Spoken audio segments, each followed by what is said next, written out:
Steve walks slowly down the street with the brim pulled way down low.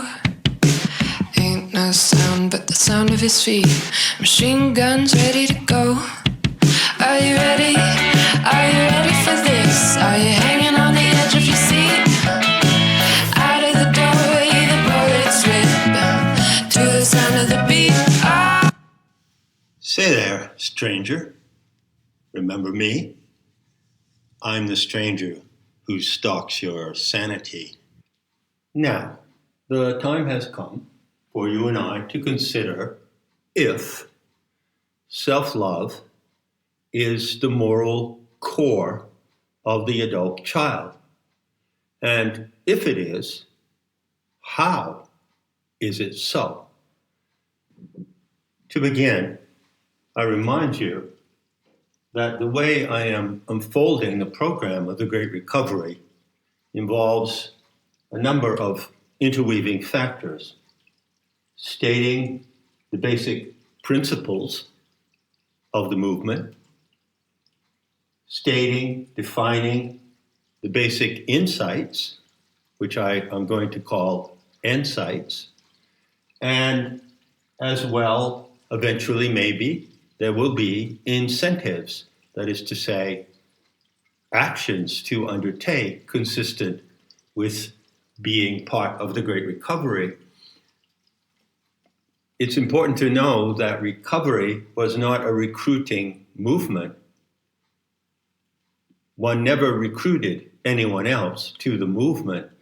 The catchphrase was, it grows by attraction rather than promotion. And I would like to see the Great Recovery grow in the same manner. Now, brace yourself, because I'm warning you that what I have to say about self-love belongs to a heavy category of human philosophy and reflection, self-reflection. The self-reflection of the human animal through the ages has produced various genres, namely philosophy, psychology, and so forth.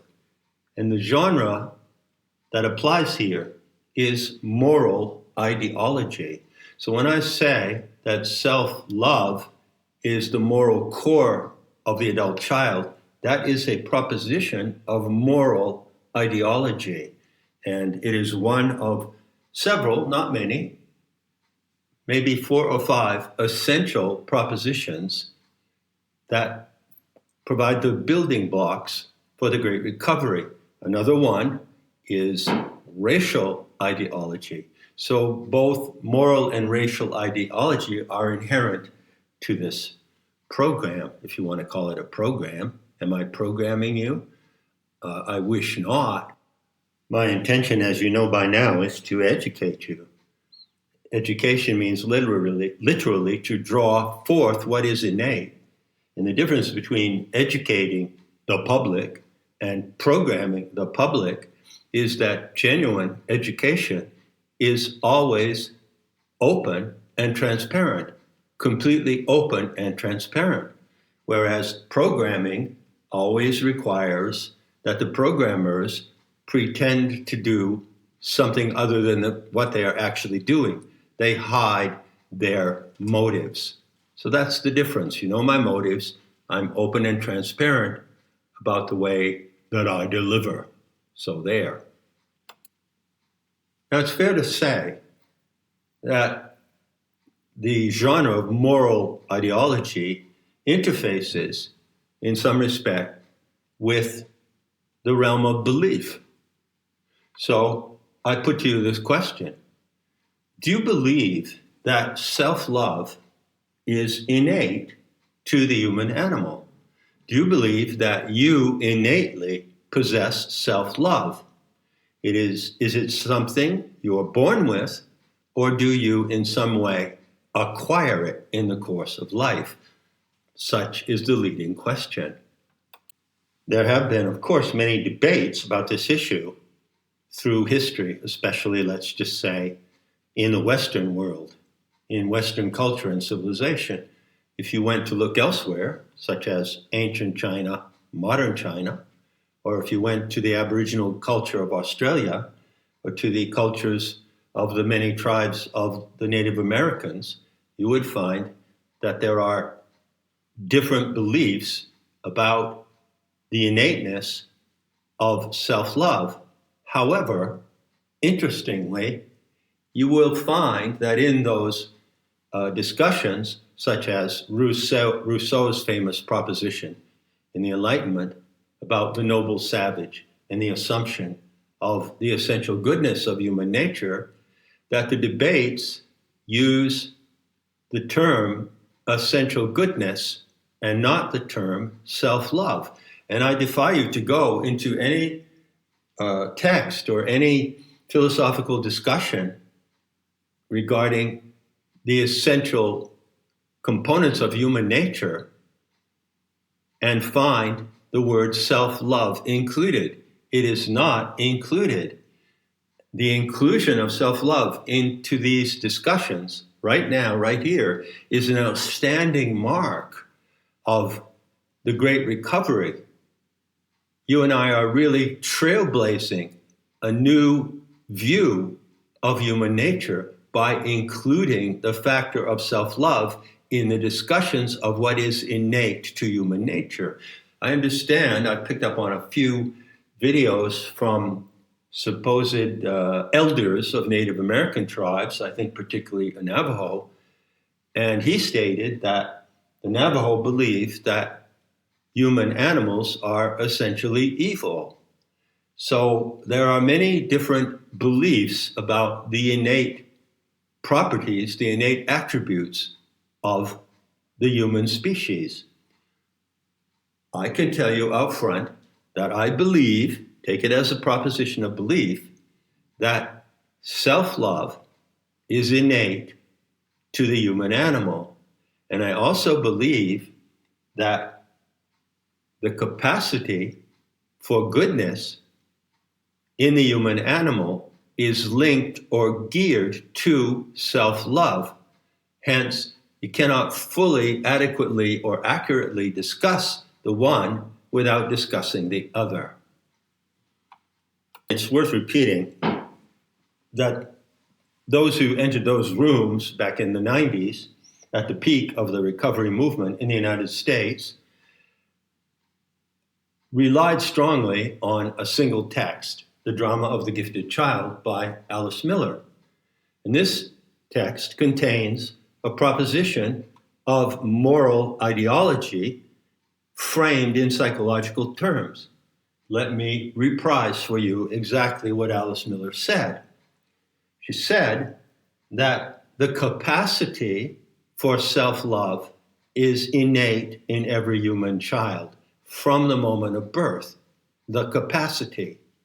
Bear in mind that a capacity is not an ability, and an ability is not a skill. You may have the capacity to play music, but it's only a capacity, it's potential. If you have the ability to play music, then you have developed that capacity. And if you have skill, then you have advanced the ability. So given that syntax, I say that self-love is an innate capacity, which begs the question, how does that capacity become an ability? How does it unfold into an ability? And then in turn, how does it unfold into skill? Do you have the skills that derive uniquely from innate self-love or not? What Alice Miller said is that children grow up to be dysfunctional and narcissistically deprived, that is her term, when the capacity for self-love in the infant child before speech is not activated, passive voice. That happens when some adult, not necessarily the mother, in the environment of the newborn child up to the age of 2 or 3, does not activate it. So it's there, but it has to be activated. And how is it activated? Well, Alice Miller uniquely said it's activated through the gaze, through looking. She said that an adult, not necessarily the mother, and by the way, she demolished the myth of mother love. Alice Miller insisted that a mother, as the biological parent of a child, does not automatically love the child. Love between parent and child is not a biological imperative. It is a moral imperative. So what she said was that if the child has the good fortune to encounter an adult, I'm talking about the child that can just talk and walk, just barely at that threshold, who has innate self-love already, then that adult, as a witness, looking with its eyes into the eyes of the child, will activate the innate self-love of the child. Now, I hold this to be a paramount proposition of the adult-child movement. It certainly hit me right between the eyes and woke me up to many, many things. And I can recall that I did not receive the triggering gaze of self-love from my biological mother, nor from my stepfather. But I do remember those adults who conferred it upon me. And I remember them and will always remember and respect them and be grateful to them for doing that. I'm not going into biographical detail about how that happened for me, but I will address an important consideration that might have crossed your mind. Well, what are you saying, John? If the triggering gaze does not activate the innate capacity for self-love in a child in that critical period of infancy, up until the age of 3 or 4, then what? Well, optimally, it could happen then. Optimally, it should happen in those first 3 or so years. However, that's not how it happened with me at all. It happened with me in 2 phases. When I got to a more advanced stage of my life, that is, the teenage years, I met certain people who were my teachers and people that I encountered who were adults who were not part of my family circle. And from them, even at that age, say 14, 15, 16, I received a glimmer, an inceptive glimmer of the activation of self-love that I ought to have achieved much earlier. So you're not finished, you're not done and dusted, you're not cooked if you don't get it in those first 3 years, and many people don't. And I'm really fortunate that I received an inflection of the triggering gaze of self-love in my teens. It steadied me and it helped me enormously, but it was far from what I needed to fully recover. And it was not until I entered the recovery movement and learned this principle that I got what I had been missing since infancy. And this is how I got it. I remember clearly the day, a few weeks into attending ACA meetings, when I drove from Santa Fe out to a place called Shidoni, which was an estate. Actually, it used to be an Indian burial ground, but it had been turned into an artistic area. So there was a foundry there, and painters and artists and sculptors gathered there, and there were exhibits. And I was driving out to Shidoni in my car, and I started to sob. And I realized just after attending meetings in those rooms for a few weeks that, let me say it exactly, I could finally own my capacity for self-love due to the recognition of being loved. And who loved me? Who supported me and brought me to that recognition? Strangers.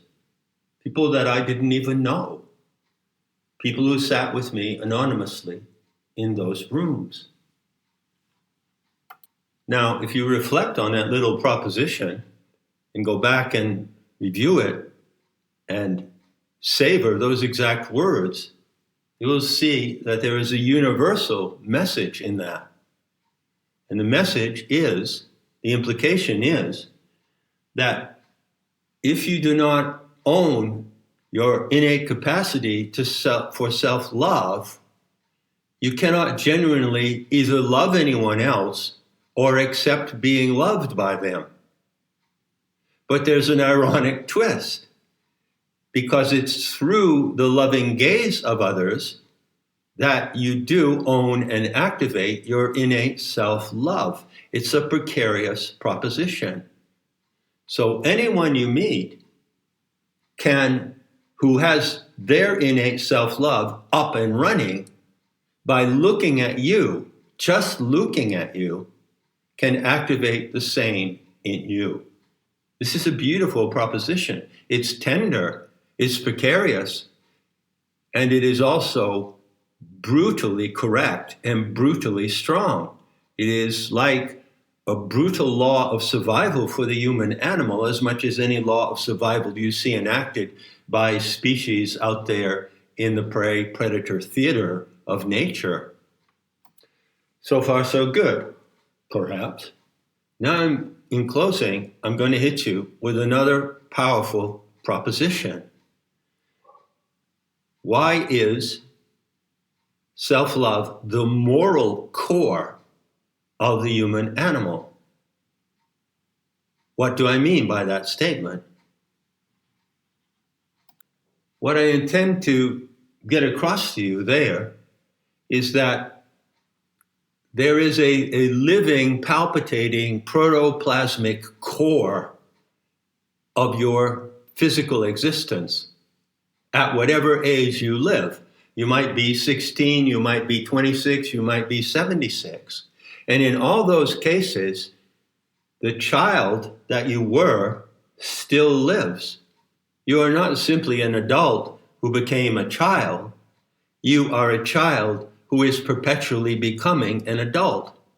And if the conditions for the child are not met, the initial conditions in the early years, then the way in which you will develop, the way in which that child you still are, develops into an adult will be lopsided, erratic, inadequate, dysfunctional, damaged, and possibly even self-destructive. Everything depends on the integrity of your core as a living animal. And what is at the center of that core is the moral power of a human animal, the power to act morally. We tend to think of morals as definitions or rules of obedience. Some people still think that the Ten Commandments is a set of morals. It's not a set of morals at all. It's rules of obedience dictated by bearded men who pretend to be speaking in behalf of an off-planet Father God. Moral autonomy, which is the goal of recovery, to be a sovereign, self-intending person, has nothing to do with obedience to rules. So one of the main reasons why people still adhere to religious dogmas, whether they be Judaic, Christian, Islamic, whatever, is that they operate under the illusion that human beings can only be good by obeying rules about how to be good. But I say, no, no, no. I say human beings, if they act for the good, if they express goodness, kindness, genuine care, empathy, they do it out of the moral core of their own being. They do not do it because they are following rules. Now, it's important to state and to discuss the principles of moral ideology. Very important subject. I've created a new word for that. On Nematta, there's an entire course called Ideosophy. But never make the mistake that these discussions enable you to be moral, to act as a good person.